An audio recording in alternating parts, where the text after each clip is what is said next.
From Manila to the globe, this is World Newsfeed, bringing you the biggest stories shaping our times. Good morning, I'm Monique Tuzon.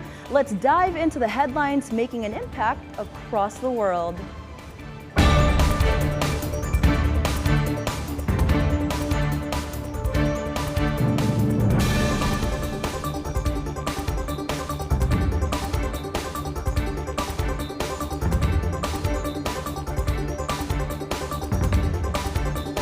We begin with what is now among Europe's worst storm disasters, the devastating floods in Spain's east.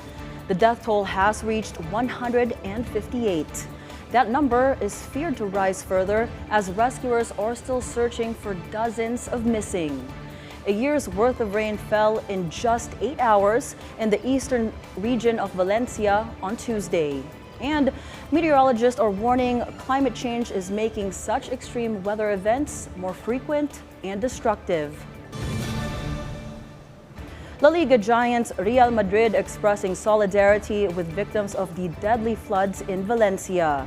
The club is donating 1 million euros for the relief efforts as part of a fundraising campaign launched by the Real Madrid Foundation and the Red Cross. Real Madrid expects more donations to come in for families dealing with what it describes as a critical situation. All La Liga matches in Valencia this weekend have been postponed due to the tragedy. Now in Taiwan, they're also dealing with serious flooding that swept across the island at the height of the Typhoon Kong Ray. Kong Ray hit Taiwan's east coast, dumping strong winds and torrential rain and leaving at least one person dead. Known here in the Philippines as Super Typhoon Leon, Kong Ray is the largest storm to hit Taiwan in nearly 30 years. It is forecast to slam into China next.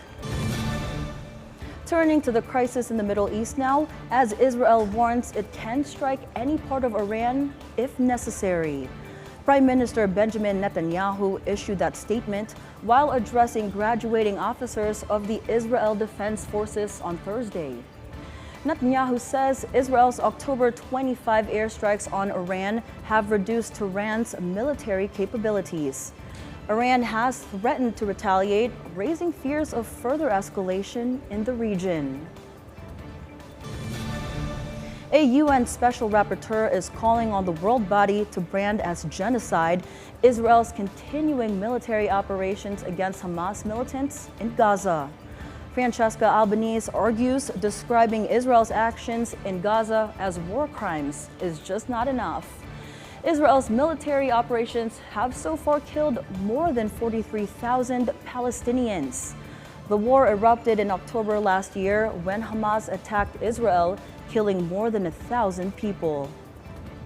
The critical element to determine genocide is the intent behind acts of killing and infliction harm and creating conditions of life leading to the destruction of a group as such. There is the intent. And the discussion I hear, including from scholars, well, it's difficult to prove the intent. The intent is not a motive. It's a different thing. Its intent is the determination to destroy through criminal acts. Motives can vary. North Korean presence in Russia still dominating the UN Security Council meeting. The U.S. ambassador telling the council there are 8,000 North Korean soldiers in Russia's Kursk region right now. It remains to be seen if these troops will join Russia's offensive. But Washington has repeatedly warned they are fair targets if they do. It is not hard to miss the irony of Russia calling this meeting just as 10,000 soldiers from the DPRK deploy in Russia to train and potentially join Russian forces against Ukraine.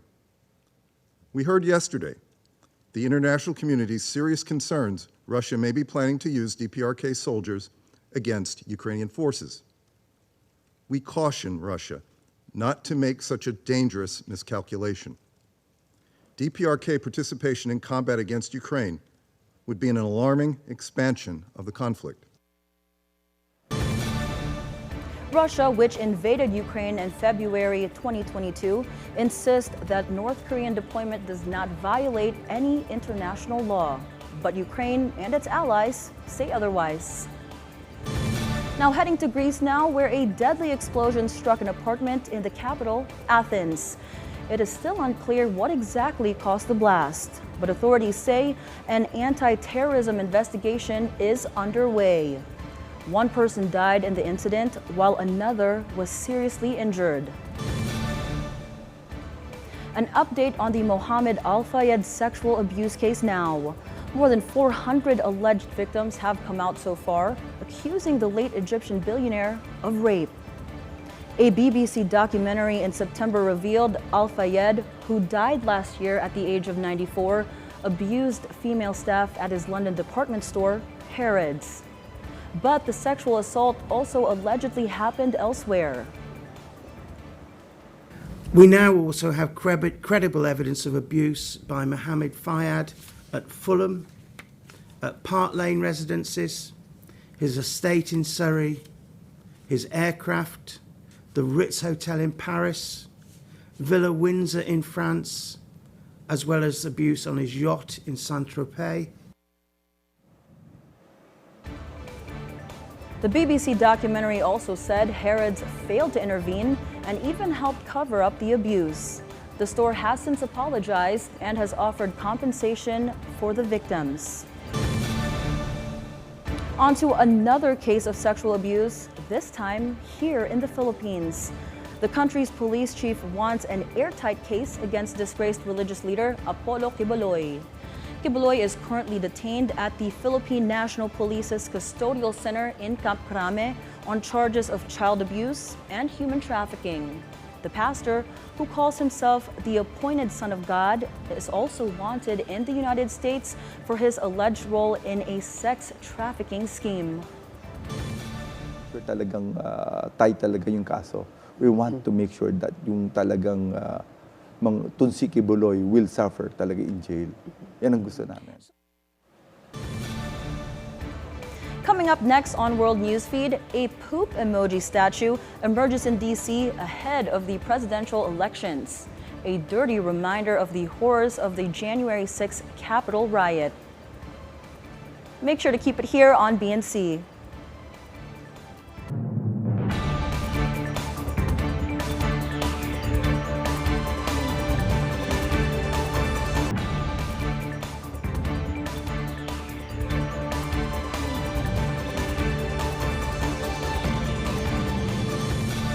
Welcome back.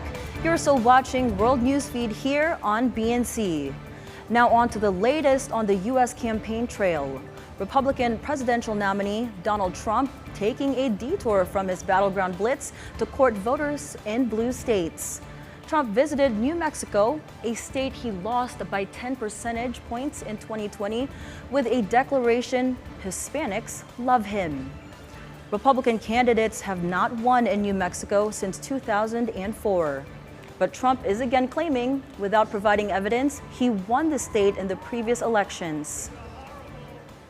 They all said, don't come. I said, why? You can't win New Mexico. I said, look, your votes are rigged. We can win New Mexico. We can win New Mexico. Don't make me waste a whole damn half a day here, okay? Look, I came here. You know, we can be nice to each other, or we can talk turkey. Let's talk turkey, okay? First of all, Hispanics love Trump. They do.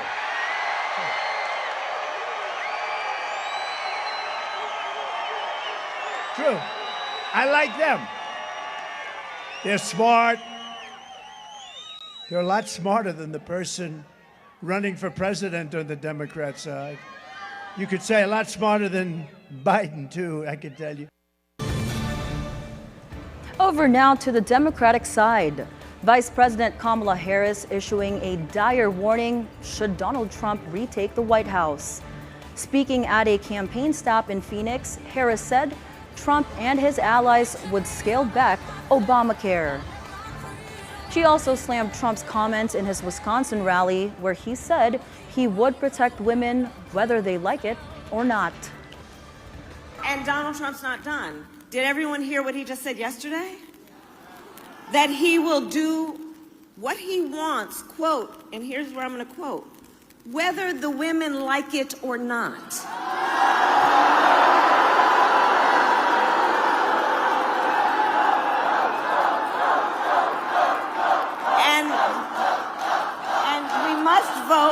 Because this is the thing.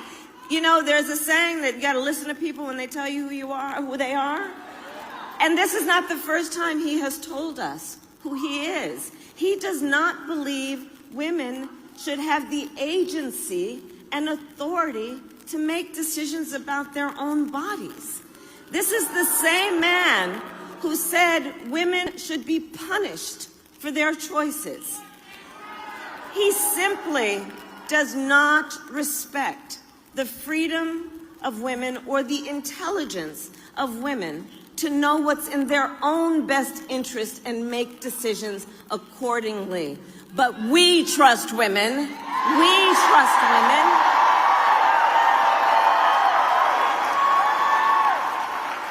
Which is why, yes, we will vote. Voters waiting in long lines will be serenaded come Election Day. Play for Vote, a nonprofit organization, will place local musicians at polling stations from New York to Los Angeles. The group was formed in 2020 in a bid to improve the voting experience of Americans and let musicians help ease divisive rhetoric and political tensions. It's something very unifying about voting. Music is universal. We all listen to music. Many children sing before they speak. It's an important part of human experience. So it's something that we share. And I think right now it's really easy to focus on our differences at this time of year. And this is something that we can be united by. And we're also united by the fact that we all live in these communities together and we all go vote together. Now here's a rather disgusting reminder of the horrors of the January 6th Capitol riot. A poop emoji statue appeared in front of the U.S. Capitol ahead of the November 5 vote. A sign reveals its purpose, but not without a touch of sarcasm. The sign says, "The memorial honors the brave men and women who broke into the U.S. Capitol about 4 years ago to loot and desecrate those hallowed halls." It adds, Trump celebrates those heroes as patriots and warriors. It's kind of a mystery, but there is a reference to defecating and urinating in these hallowed halls, and that does seem satirical. So, I mean, it would be easy to read this as, not coming from the right wing. But I don't know. I mean, it's a strange time we're in. You have to read the plaque that goes with it, I think. But I think I like it because it reminds people what happened 4 years ago, and it was really awful. And if it takes a pile of poop to remind people, then that's what it takes. I think it's, it needs to be a day that nobody should quickly forget about, right? Because there was an insurrection and, there was a lot of harm and a lot of violence that came to our city here. And so that's why I think it's important for, to ensure that people don't forget about that day. A violent mob of Trump supporters stormed the U.S. Capitol back in 2021 in an attempt to overturn his election loss. Several died, while more than 100 were injured. Trump was impeached for a second time by the U.S. House and charged with incitement of insurrection in connection to the brutal attack. Coming up, monsters on the loose in Germany for a spooky tradition. World Newsfeed will be right back. Stay here with us on BNC.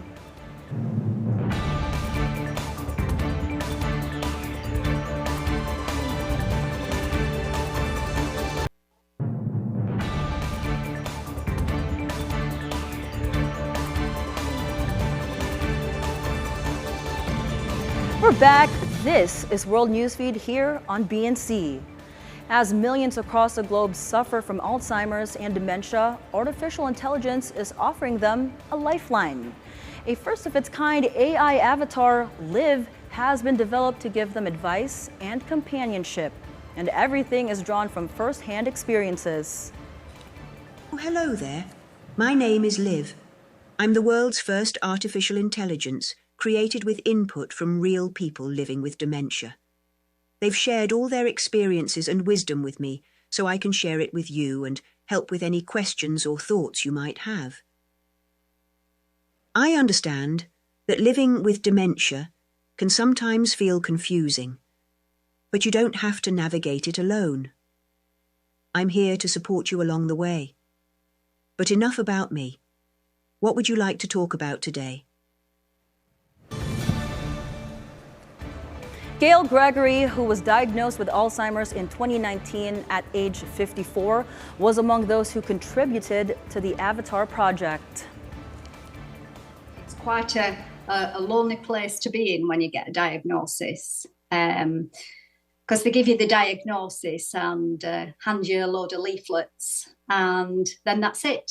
You're sort of back into the outside world and the unknown world of dementia, which is quite scary. There's very little support out there for people with dementia. So to develop something like an AI person that's going to be there 24/7. So when you have a query or a little worry, you could ask this AI person and you will get an answer. And I think that it's quite invaluable, really, when you think about it. In entertainment, revenge will be in the air in the much-anticipated second season of Squid Game. The TV show's creator promises a bigger cast and more nail-biting challenges than the original. The first season of Squid Game became the most watched series of all time in Netflix when it was released in 2021. And while the second season of the dystopian show is not out yet, the third one is already in the works. Season 2 is, the theme of season 2 is money can't buy you love. That's the word for season 2. Season 3 is on the way. I'm working on the post-production of season 3, so you'll see it soon. You'll meet it soon. Squid Game 2 will be released on December 26. Now it's Halloween and the bloodthirsty monsters are on loose in Germany.